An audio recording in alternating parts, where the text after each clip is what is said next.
Glider 8.1 Abnormal and Emergency Procedures.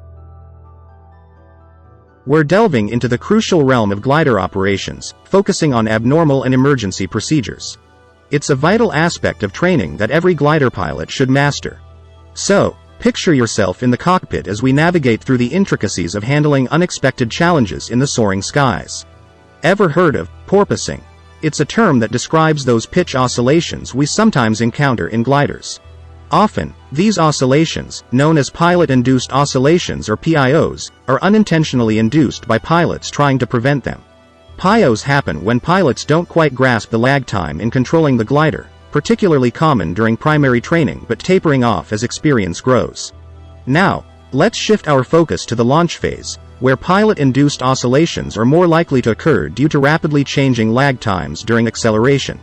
Factors like the tow-hook-towline combo and the towplane's wake play into this scenario. Using a longer towline during Aerotow launches is recommended to minimize the towplane's influence. Techniques like waiting for safe flying speed and allowing the glider to rise a bit before stabilizing altitude can help reduce pilot-induced oscillations risks during launch. Another factor contributing to pilot-induced oscillations is the elevator trim setting. An improper trim setting can lead to abnormal elevator pressures, so it's crucial to check and set the elevator trim correctly during the pre-takeoff checklist. And then, there's the wing flaps setting.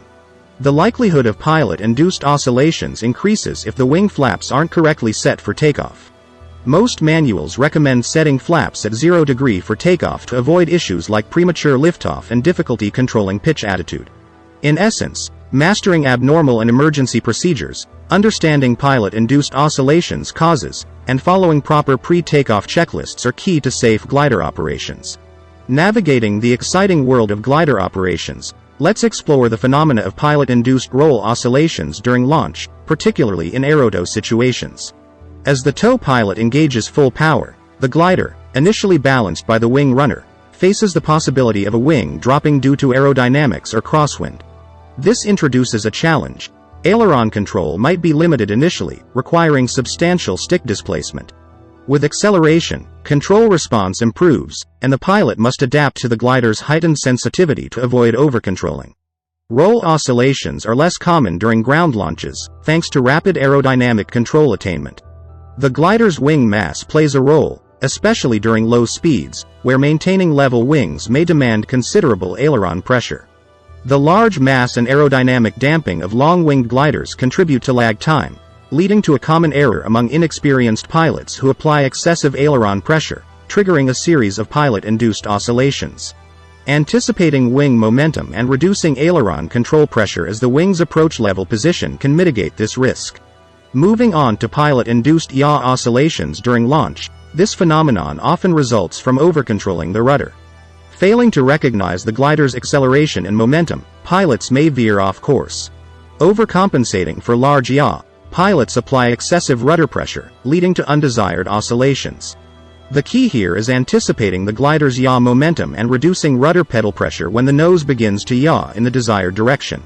Contact with the ground during takeoff can induce yaw, and if a wingtip drags, swift correction or an abort may be necessary to prevent loss of control. Wing mass and length play a crucial role in the persistence of yaw and roll oscillations. High-performance gliders, designed for racing or cross-country flights, often feature long and heavy wings, resulting in substantial lag times.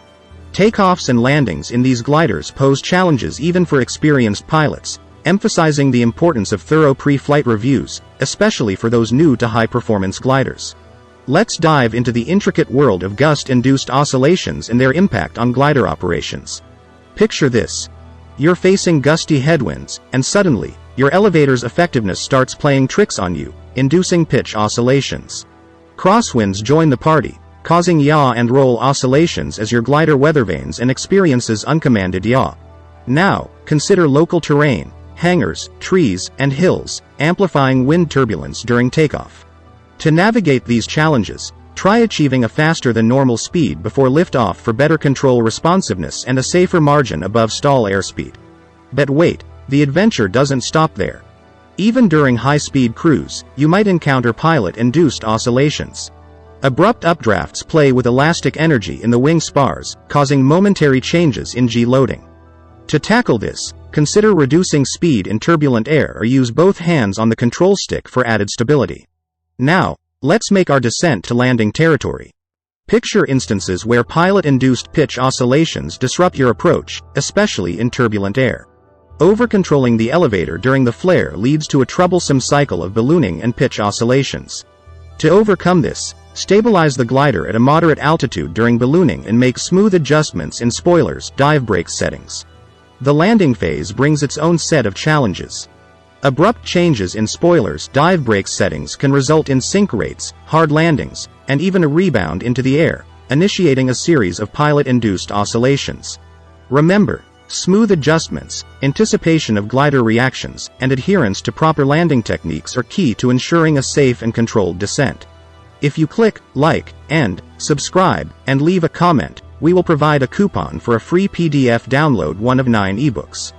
However, each individual can only download up to 1 out of 9 ebooks for free.